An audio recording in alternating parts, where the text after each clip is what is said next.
I'm delighted you found them, Superintendent. I can't begin to tell you what a headache it's been. I searched all over for them. You still haven't asked me where they were found, sir. No, I haven't, have I?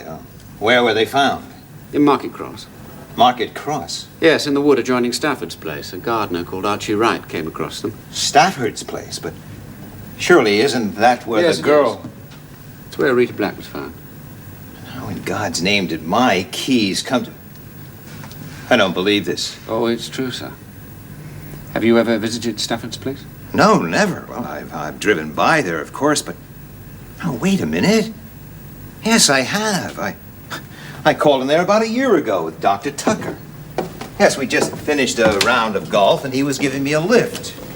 He said he had to deliver something or other to the guy who owns the place. Giles Stafford? Yes, that's right. Mr. Douglas, remember the gloves I showed you the other day? Yes. And if what you said was true and they're not your gloves, obviously you must have a pair just like them. Yes, I have. I told you that.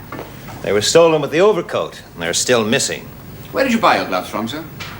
Oh, curiously enough, I bought them from a shop in Bury St. Edmunds. Reeves and Texton? Yes, that's right. It's a nice little shop and less expensive than Bond Street. Yes, Rita Black also bought a pair of gloves from Reeves and Texton. She bought them as a present for a friend of hers. Well? She sent her friend the gloves, and he acknowledged them with a telegram. Many thanks for the gloves, all my love. Mitch. You don't seem very surprised. Does that mean you sent this? No. It simply means that I've become immune to your surprises, that's all. Did you send it? No, I didn't. And for a very good reason. Miss Black did not give me the gloves. I see. Oh, do you know a restaurant, sir, in Charlotte Street called the Santa Cristina? Now, you know perfectly well that I do, Superintendent. A colleague of yours was there last night asking questions about me. Yes, according to all accounts, Rita Black used to go there quite frequently. It's a very popular restaurant. Do you own it, Mr. Douglas? Own it? Well, whatever gave you that quaint idea? Oh, I get quaint ideas from time to time. Well, let's just say that I have an interest in it, all right? Superintendent, you've asked me a lot of questions. Do you mind if I ask you one for a change? What is it you want to know? Why haven't you arrested me? You quite obviously believe that I committed this murder. With the information you had, you could get a warrant out for me, just like that.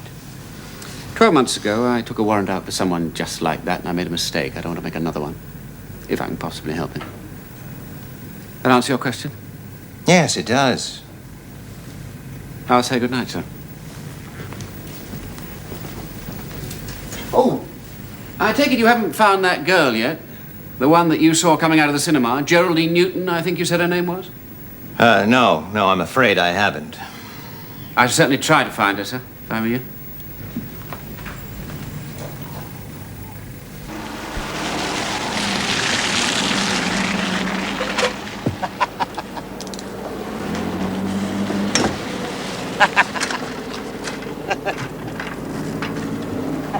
Mitch?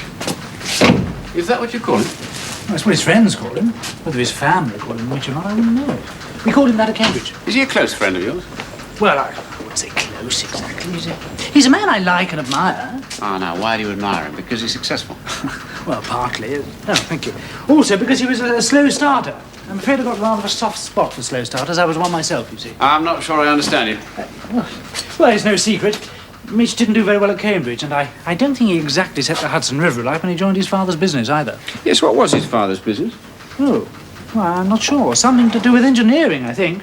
Anyway, it didn't suit Mitch, so he eventually went into advertising.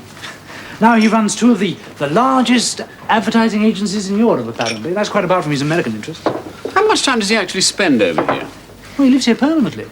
Well, he adores this country, won't hear a word said against it. Likes it a damn sight better than I do, as a matter of fact. When did you first meet him? No, I met his brother first, Irwin Douglas. They were at Cambridge together.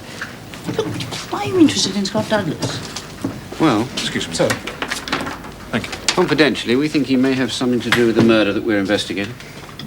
Mitch? No, surely not. Someone saw him with Rita Black the night she was strangled. Where? Here, in Market Cross. Well, did Mitch know her then? Well, he says not. He claims he wasn't anywhere near Market Cross on the night in question. Well, then. He says he went to the cinema, but unfortunately, he can't prove it. He went on his own. Oh. And no one remembers seeing him. Well, a girl's supposed to have seen him, a girl called Geraldine Newton, but unfortunately we've only got his word for that. Try that. Thank you, sir. I can't believe this. I simply can't believe it. You say that someone actually saw Mitch with Rita Black the night the murder occurred? Yep. Well, a reliable person, I assume. Someone of integrity. Miss Royce saw him. Oh, well, that's very civil of you, thank you. Becky Royce? Yes, I'd call her a reliable person, wouldn't you? Yes, I would. Would indeed. But how did she come to recognize him? Does she know him? No, she saw his photograph in a magazine she picked up on her way back from Scotland. Come through. Oh, thank you. Did you say when she was on her way back from Scotland? Yes, may I take your coat? Oh, thank you very much.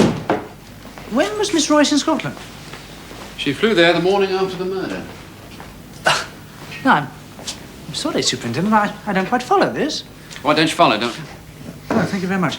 Well, correct me if I'm wrong, but surely the murder was committed on Monday, September the 3rd. That's right.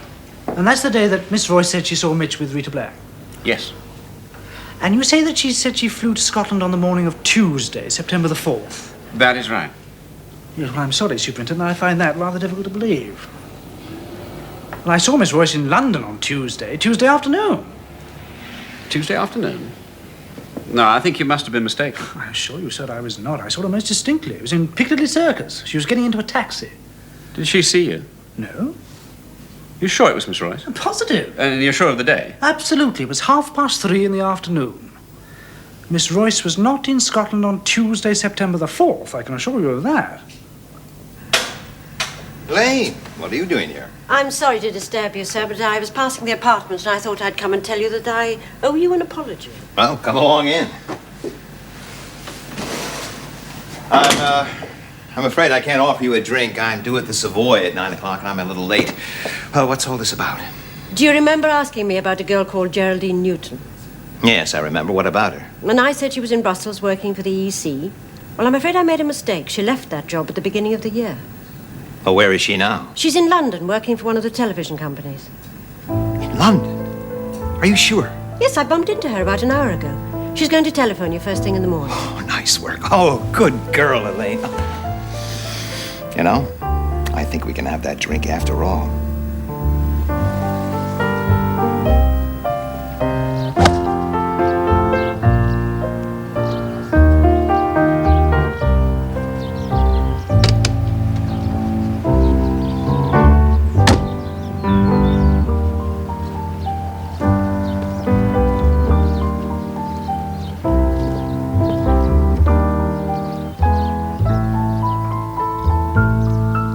Go inside the shop, sir. I'll be with you in a minute.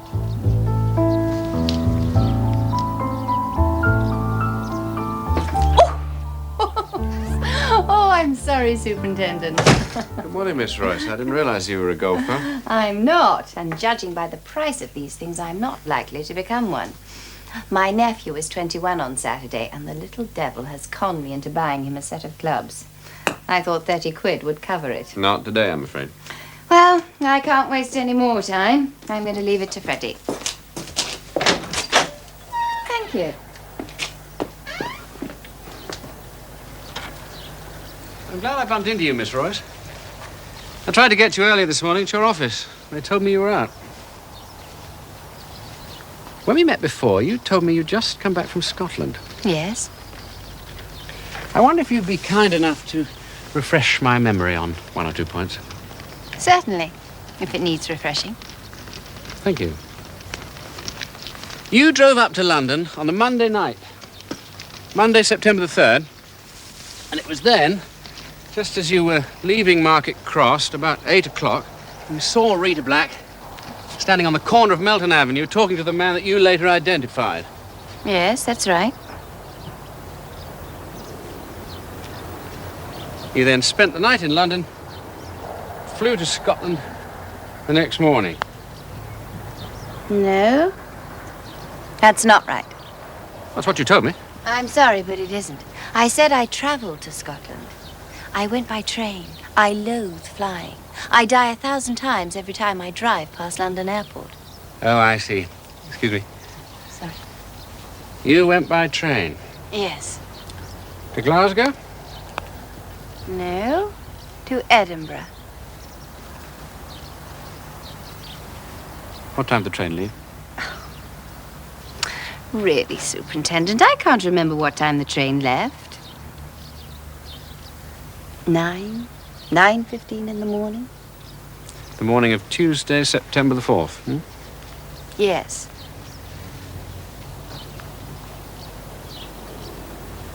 Where do you stay in Edinburgh? I stayed with a cousin of mine. She's emigrating to Canada. Look, what the devil is all this about? What would you say if I told you that someone saw you in Piccadilly Circus on the Tuesday afternoon?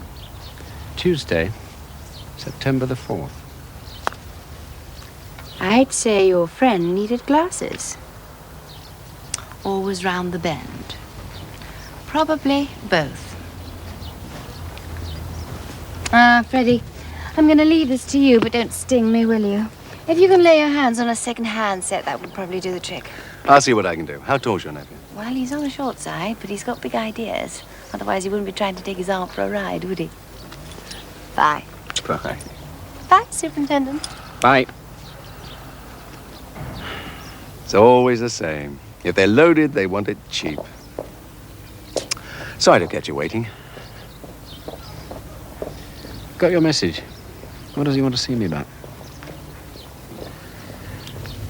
My wife received another one of those phone calls last night. She was very upset by it. It was a man this time. Your husband's a murderer. Bloody strangler, but don't worry, he'll get his desserts. I was out at the time, but I gather it went on longer than usual. He used a lot of four-letter words. My wife was in quite a state when I got home. Yeah, what time was this? Just after 7. Superintendent, I know it's probably just my imagination, and the very last thing I want is to get an innocent person into trouble, but... Go on. Well, there's a man called Archie Wright. He used to work here, but we had to get rid of him because his language... Anyway, that's another story. Last night, just before I got back, I saw Archie coming out of a phone box, the one on the corner of Norwich Drive, and he was laughing his head off. Obviously highly amused by something. Was he alone? Yes. Look, I'm sure it's just my imagination, but when my wife told me about the phone call, I couldn't help but think that... You see, the timing was right. My wife said she took the call about 6 or 7 minutes before I got back. And it takes me just about that time to get from Norwich Drive. Yes, I see. Oh, perhaps I shouldn't have told you. I admit, quite frankly, I don't like Archie. Never have liked him. Oh, it's nothing to do with it. You've done the right thing. You do know that it was Wright that found Rita Bland? Yes. Yes, Giles Stafford told me. And to be fair, Giles likes Archie. Won't hear a word against him. Says he's a very good worker. Anyway, there it is. There's probably nothing in it, but I thought I'd mention it. Yes, I'm glad you have. Oh. Thanks. Well, I must admit I was a little surprised when your secretary asked me to phone you. And I was even more surprised when your chauffeur picked me up and brought me here. Oh, why should you be surprised? I'm delighted to see you again. What is it, 2 or 3 years since we last met? I don't think we ever did meet, Mr. Douglas. But surely you worked for Douglas Advertising. We must have met on more than one occasion. You smiled at me once and called me Dorothy. You're kidding. It's true. Boy, I must be getting old. Well, what are you up to now, Geraldine? It is Geraldine, isn't it? I got it right. Yes, it's Geraldine. Please, sit down. Thank you. I'm working for a TV company. Oh? Doing what exactly? I'm a PRO. For the past 6 months, I've been attached to a sports program. Star Athletes? Perhaps you've seen it. No, I'm afraid I haven't. You haven't missed much. I find it extremely boring. I'm afraid athletes are not exactly my scene. Still, the TV company must pay you very well. Oh, you must be joking. I'd be dead broke if it wasn't for the fact that I managed to save quite a bit when I was in Brussels. Oh, yes. You were with the EEC, weren't you? That's right. How did you like that? Very much. Oh, why did you leave? I had a difference of opinion with someone. Yes, that can easily happen. Especially in Brussels. Yes, I didn't ask you here to talk about the past. What did you ask me here for, Mr. Douglas? Well, I have a proposition I want to put to you. But first of all, I haven't even offered you a drink, have I? No. Would you like one? Yes, please. What would you like? Scotch. With soda? No, just scotch. Miss Newton, Geraldine, you may think that this is an extraordinary question, but I wonder if you can remember where you were and what you were doing exactly on the night of Monday, the 3rd of September. Why? It's very important to me. Monday, September the 3rd. Yes. I was in London, I know. I went to the studios during the day, left about 5:30. I didn't do anything particularly special in the evening. You're right, it is an extraordinary question. Oh, happy days. You see, I'm in a very awkward situation. I want you to do a favor for me, and at the same time, I have a proposition I want to put to you. Now, I'm not sure which to broach first. Is one dependent on the other? No, You sure about that, Mr. Douglas? I'm quite sure. Then it must be a very unique proposition. Well, we have an office in Rome, which is run by a young Italian, Pietro Mazzella. Now, he badly needs a personal assistant at the moment, preferably an intelligent and attractive young woman. Now, he's made several recommendations, mostly relatives and ex-girlfriends, and quite frankly, I'm not happy with any of them. Well, to get to the bottom line, that job is yours if you want it. Now, it's a very highly paid job with plenty of perks, and the offices are on the Via Veneto, and believe me, they have to be seen to be believed. What makes you think I can do this job? Now, I don't know whether you can do it or not. I'm asking you if you'd like to try. Like to try? Yeah. Of course I'd like to try. I love Rome, I speak Italian. Well, there you are. We have a deal. Now, for the second item on the agenda. On the night of Monday, September the 3rd, a girl called Rita Black was murdered in a place called Market Cross. Now, for some obscure reason, the police think I had something to do with it. I didn't. I didn't know Miss Black, and on the night in question, I went to a cinema, the Curzon. Unfortunately for me, I went alone. Well? Well, I told the police someone saw me come out of the cinema. I don't know whether they believe me or not, but obviously the story would be strengthened if it was corroborated. And you wish me to corroborate it? Yes. You wish me to tell the police that I saw you leaving the cinema? Yes. That's all. That's all. And if I don't corroborate your story? Well, what do you mean? This Italian business. Oh, look, I've already told you. The two items are completely separate. Did you go to the cinema? Yes, I did. What is the film? It was a revival. Jacques Tati, mon uncle. Did you enjoy it? Yes, I did. So did I, Mr. Douglas. Thank you, Geraldine. Now, I'd rather you didn't mention this Italian business to anyone, not just at the moment. I suggest you come down to my office tomorrow afternoon and we'll discuss that is, unless you'd prefer to have dinner with me tomorrow night. Oh, I think I'd prefer to have dinner with you tomorrow night.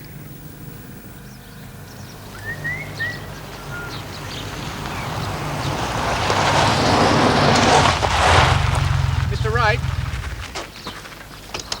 That's me. Superintendent Harvey. Thought I recognised you. Mr. Stapper's not in. Gone to Colchester. Back later on. Oh, it's not Mr. Stafford I want to talk to, it's you. Me? What have I done? I just want to thank you for handing over the keys you found. Keys aren't much use to anybody. If it had been a tenner, it might have been different. Oh, if you find anything else in the wood, even a tenner, you bring it to me. I'll see you don't lose out. Yeah, I'll do that. Oh, by the way, Mr. Wright, excuse my asking, but you didn't by any chance make a phone call last night, did you? Yes, I did. Why? Where'd you make it from? What business is it of yours? Oh, you don't have to tell me if you don't want to. When it's from that coin box, the one in Norwich Drive. Oh, what time would that be? About 8 o'clock? Oh, before then. About 7 o'clock. Thank you. Hold on a minute, hold on. You're a detective, aren't you? Yes? Well, are you going to ask me who I was calling?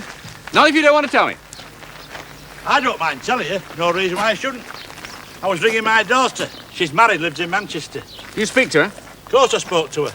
Damn funny and all. Why funny? Well, you see, I couldn't get the number. So I asked the operator to get it for me.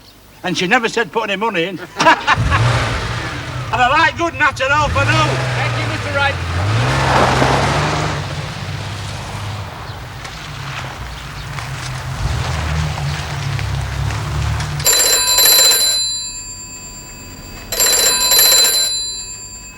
Superintendent Harley's office?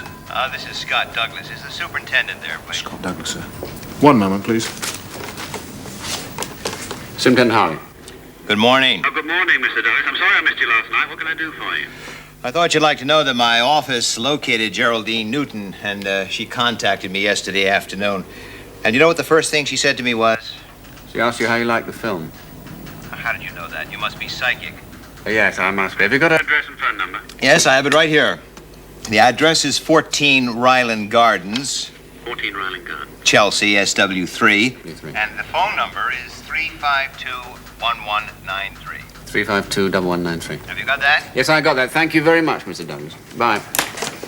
You going to London now? Yes, sir. I'll drive you there. Right.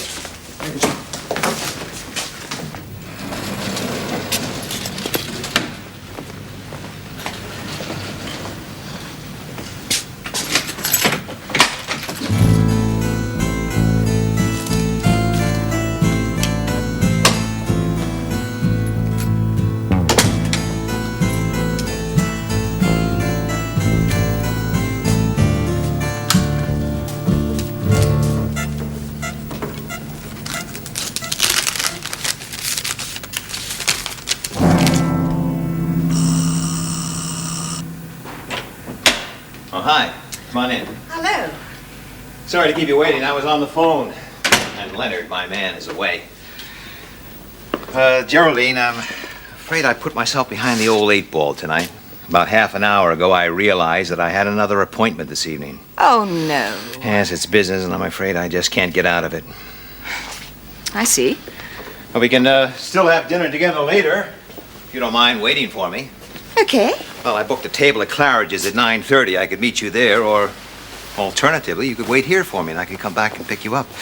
Which would you prefer? Well, if it's all right with you, I'll wait here.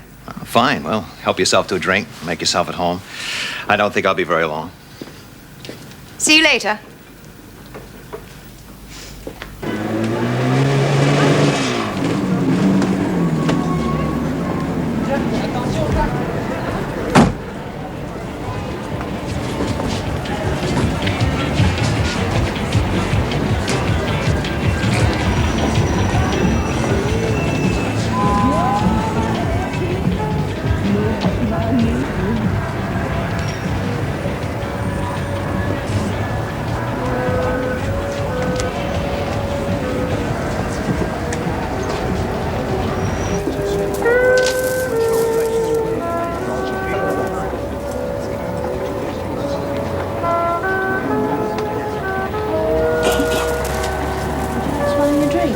Thank you. I'm waiting. Glad you could make it. Did you have any difficulty finding us? No, it wasn't easy. You own this place? 51%. Why? Do you feel like a sauna? My staff would be delighted to accommodate you. I'm sure they would. Looks a bit of a dump, doesn't it? But believe me, appearances can be deceptive. You'd be surprised what our take-home pay was. I doubt it. I don't surprise very easy these days. Would you like a drink? No. I want to get to the point. The point being your letter. That's right. Come in.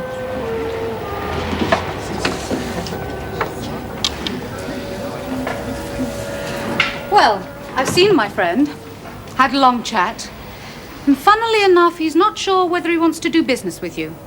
But just between ourselves, I think I can talk him into it. I'm sure you can, Miss Hathaway. I have every confidence in you. How much? I'm rather afraid it's going to cost you a lot of money. How much? My friend is asking $200,000 for the letter. Did I hear you right? Did you say $200,000? That's what he wants. Well, I don't know who your friend is, but he sure must think I'm crazy. You wrote the letter, didn't you? Yes? Then you must be crazy. Or you were when you wrote it. And what happens if I refuse to pay this $200,000? I asked my friend that very same question. If you don't pay, if you don't do a deal, he's going to send the letter to Superintendent Harvey. Okay, he sends the letter to Superintendent Harvey, and I swear I never wrote it. You can swear till you're blue in the face. It's your handwriting. That letter proves that you knew Rita Black. It proves you had an appointment with her the night she was murdered. Yes, but I never kept the appointment. My friend thinks you did, Mr. Douglas, and so do I. Well, I'm sorry to have to disappoint both of you, but I have an alibi. Someone saw me go to the cinema the night Rita Black was murdered. I don't believe you. And even if it were true, that letter is still important and you know it. Come now, Mr. Douglas. What's $200,000 to you? You're a very wealthy man. You can afford it. Yes, I am, and you know why I'm a wealthy man? No, tell me. Give me the first easy lesson. Because little people like you constantly underestimate me. Now, you tell your friend I'll give him $10,000 for the letter and the tape, and he's got 48 hours to make up his mind, otherwise the deal is off. Thanks for the offer of the sauna. Maybe some other time.